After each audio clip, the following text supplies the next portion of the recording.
Olá, seja bem-vinda, seja bem-vindo ao FEComércio Orienta, o programa que traz dicas e orientações práticas às empresas sobre questões jurídicas e econômicas. Após 4 décadas em operação, as transações via DOC chegaram ao fim, em mais um importante movimento para a transformação digital da economia. Para falar mais sobre o assunto, eu estou aqui com a assessora técnica da FEComércio São Paulo, Kelly Carvalho.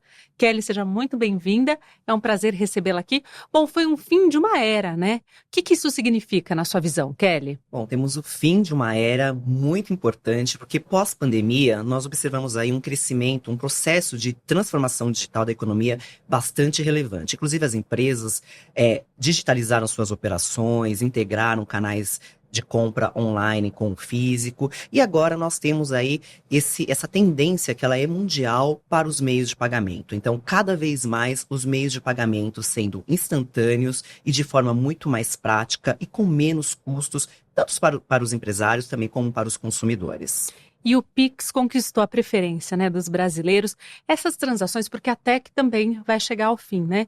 Essas transações, elas serão substituídas totalmente pelo Pix ou outras modalidades também vão ser criadas? Essas transações, em termos de transferência de recursos para as contas, para efetuar pagamentos, ela vai ser praticamente substituída aí pelo Pix. Então, o DOC, a transferência eletrônica de crédito, que é a TED, a tendência é de que seja totalmente transferida, então acompanhando esse movimento da economia digital. Ao mesmo tempo, a gente tem aí um outro processo daqui para frente que está sendo estruturado pelo Banco Central, que a gente vai ter depois aí a moeda digital, que é o próprio Drex. Mas esse é um tipo de moeda virtual que vai existir, que também vai ser uma forma aí digital de realizar transações. Mas a expectativa, sim, é de que todas as operações que eram realizadas via DOC, que até então nós tínhamos aí um tempo de compensação de até um dia, vão ser substituídas pelo Pix, o que é muito bom para a economia, que faz aí girar de uma forma muito melhor, angariando recursos para os empresários e melhorando aí toda a experiência do consumidor.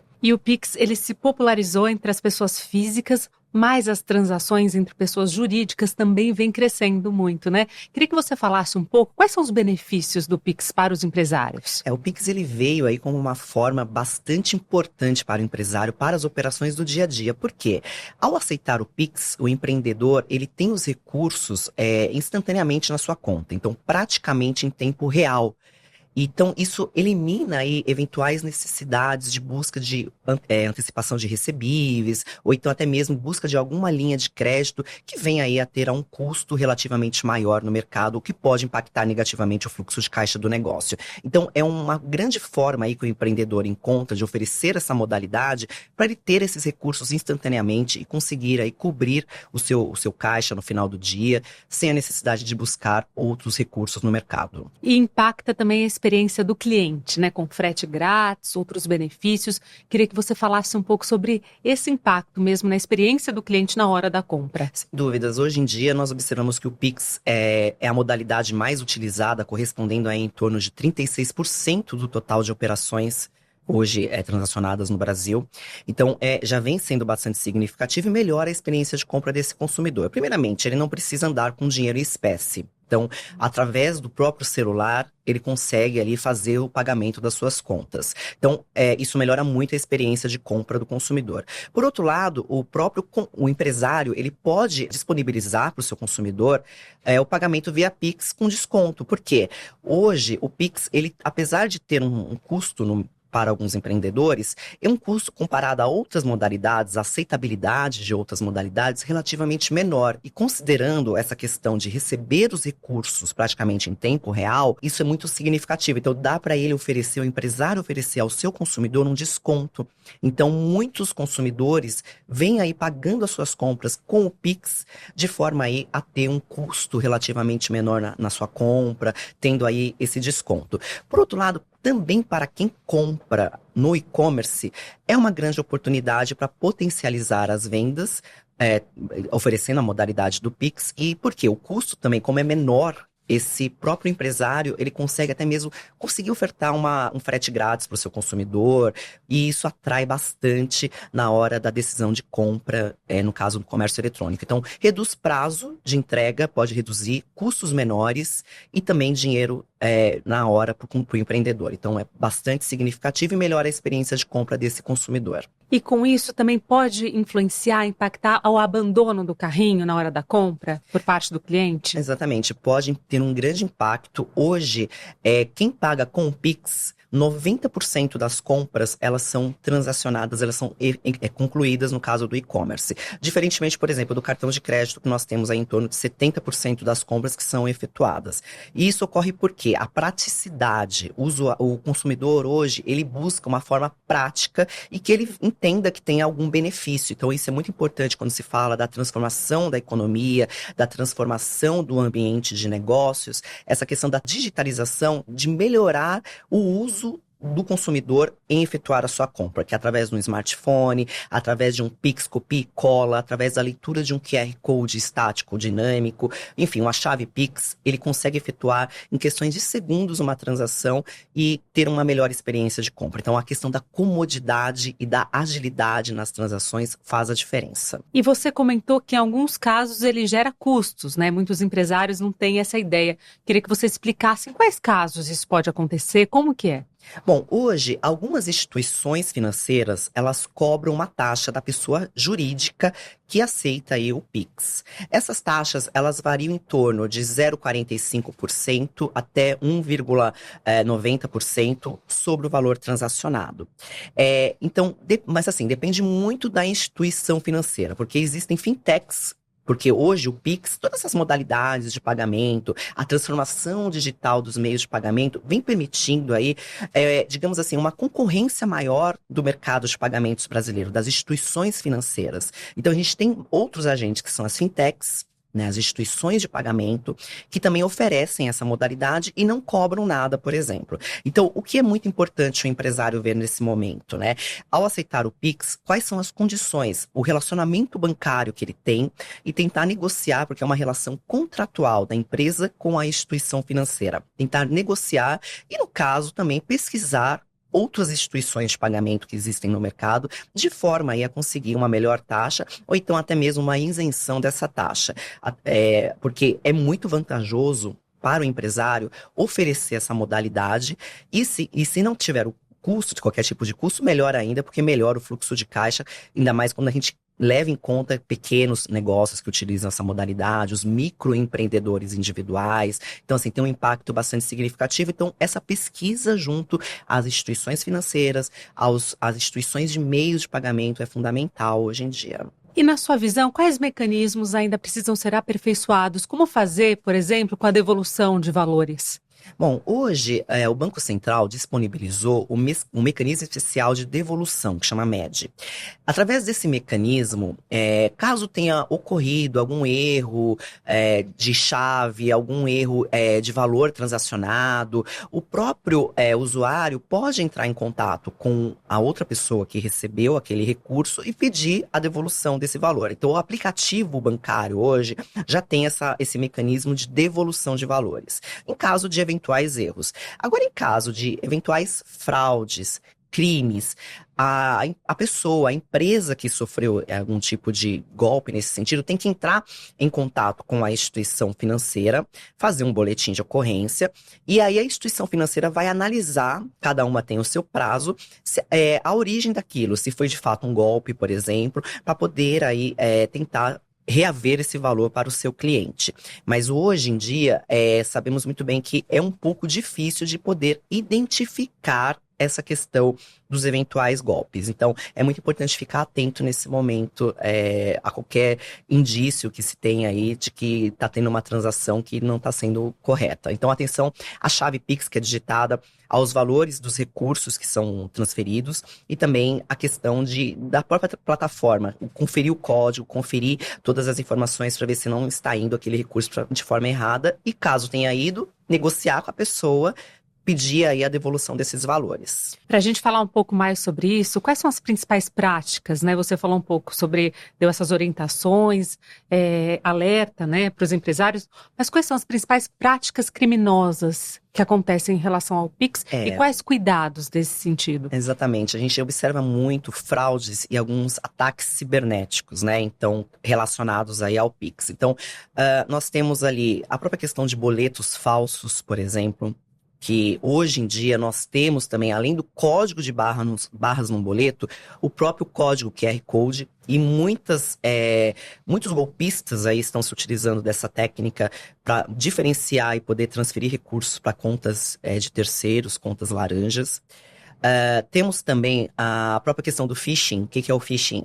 É como uma forma de pescaria, que no caso o golpista, ele manda um e-mail com um link falso, ou então uma mensagem WhatsApp, uma mensagem via SMS, a pessoa clica com os dados que são praticamente perfeitos, como se fossem verdadeiros de uma empresa, e que tem um detalhe que não é daquela empresa. Por exemplo, um e-mail que possa terminar em .com e a pessoa enviou .com.br, que faz a entender que seja da empresa de fato, e não é. Então, atenção, muita atenção nesse momento para esses golpes via SMS, via WhatsApp, boletos falsos e a própria questão da segurança do dispositivo móvel que a pessoa carrega com si no dia a dia. Então, é muito importante ter ali um antivírus, ter reconhecimento facial do dispositivo móvel, biometria, de forma aí que dificulte mais essa questão da aplicação de eventuais golpes, que isso, infelizmente, vem acontecendo muito. Então, essa é a atenção, porque a tecnologia, ela vem, mas também vem aí o aperfeiçoamento das técnicas, da própria engenharia social que é utilizada pelos criminosos. Então, é muito importante checar com a empresa se aquelas informações são dela mesmo, se não tem nenhuma divergência de informações no boleto bancário, por exemplo, e não clicar em qualquer tipo de link que seja duvidoso e recebido via SMS, e-mail, WhatsApp. Então, é muita atenção para esse momento. E claro, e as empresas, elas investirem um pouco em tecnologia, até mesmo uma inteligência artificial, para poder identificar qualquer tipo de movimentação que não seja convergente com a sua operação do dia a dia. Então, ele recebeu um pagamento por Pix, ou ele está realizando um Pix, que essa ferramenta seja capaz de ajudar esse empreendedor a não ter prejuízos. Então, consultar no mercado o que tem hoje de tecnologia disponível para evitar aí eventuais prejuízos no futuro. Eu queria voltar então numa questão. Quais mecanismos, na sua visão, ainda precisam ser aperfeiçoados para evitar essas práticas criminosas, essas fraudes que você citou? Bom, hoje em dia o que a gente observa muito, que é relevante para coibir eventuais fraudes, crimes cibernéticos, é a questão da própria criação de algumas regras, estabelecimento de algumas regras um pouco mais rígidas, até mesmo para abertura de contas digitais. Que hoje sabemos que grande parte dos crimes que ocorrem via Pix acabam aí, esses recursos sendo direcionados para a conta de um laranja, por exemplo, que chama conta de um terceiro, que é uma conta laranja. Então, o que a FEComércio, por exemplo, vem defendendo muito ao longo dos últimos, desde que foi estabelecido o Pix, foi implementado o Pix. A própria questão de se ter aí uma conta bancária digital que foi aberta pela internet, por exemplo, somente quem pode fazer, por exemplo, uma transferência via Pix é quem tem aí pelo menos 3 meses de abertura de conta. Ter aí a implementação de algumas ferramentas de segurança, como o próprio reconhecimento facial e biometria. Então, são todas as questões aí muito importantes e relevantes para se conseguir aí ter uma maior segurança desses meios de pagamentos. E claro, por outro lado, a própria questão de orientação, de educação de quem se utiliza dos meios de pagamento Pix. Então, ficar muito atento à questão de e-mails que são recebidos com alguns links, também SMS, WhatsApp, enfim, todos os tipos de comunicação que são recebidos hoje, pedindo algum tipo de recurso. É fundamental que se cheque as informações antes de concluir aquelas operações.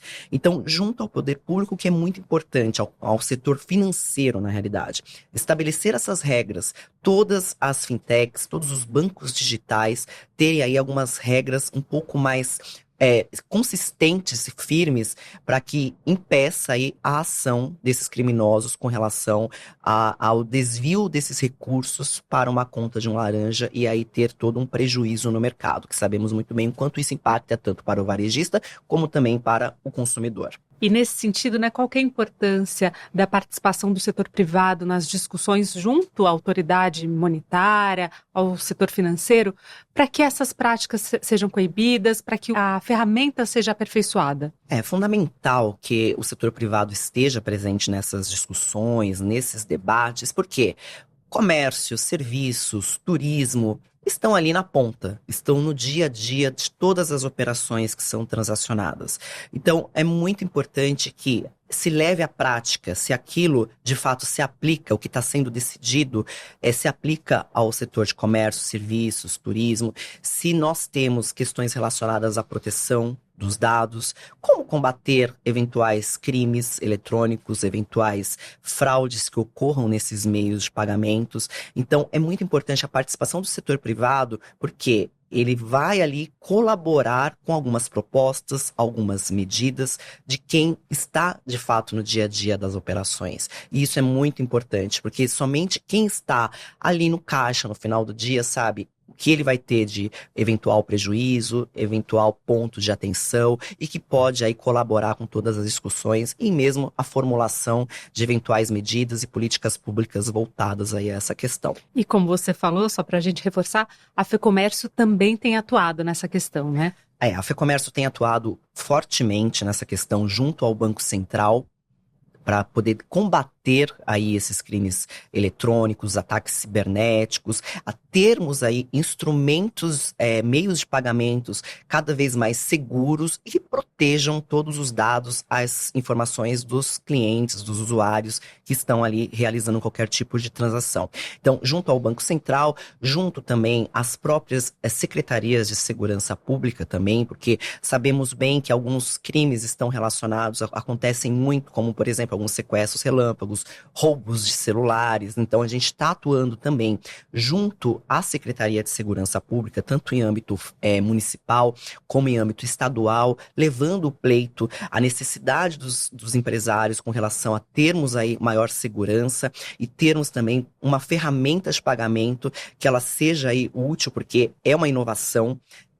É uma tendência mundial, não tem como o empresário ficar de fora desse movimento e também termos aí a devida segurança e isso cabe ao poder público. Muito obrigada, Kelly, pelas explicações, pela sua participação, agradecemos muito. Muito obrigada também a você que nos acompanhou até agora. Até a próxima!